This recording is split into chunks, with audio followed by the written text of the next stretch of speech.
उपवास होता म्हणून घेतला होता बदाम शेक. आणि मग आम्ही बाहेरून आलो घरी आल्यावर वृंदाने पूर्ण पायऱ्यावर काढले लक्ष्मीची पावलं. मी लक्ष्मीचे पावलं काढून दिले आणि वृंदाने त्याच्यामध्ये लाल आणि पिवळा कलर भरला. नेहा वैष्णवीने खालचे साफ करून इथे अंगणामध्ये रांगोळी काढली आणि केतकीला पण रांगोळी काढायची होती. रोहित दादा आणि प्रतीकने मिळून खालचे साफ केले. तिथे लोकांना जेव घालणार होतं. फायनल लुकाने सगळीकडे रांगोळी दिसत होती.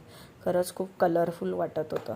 आणि मग त्यानंतर मी बनवलं तांबूल आणि सगळं मिक्सरमधून काढून त्यामध्ये गुलकंद टाकून बारीक केलेलं पान टाकलं. हे मेन तांबूलचा देवीचा प्रसाद तयार झाला. हे सगळ्यांना जेवणानंतर वाटलं जातं आणि खूप चांगलं लागतं. सगळा नैवेद्य झाला आणि मग दिवे फळ आणि नैवेद्य ठेवला महालक्ष्म्यांसमोर केळीच्या पानांवर. मग देवींना आणि बाळाला चढवले हार आणि गजरे. तर सगळ्या बायांनी मिळून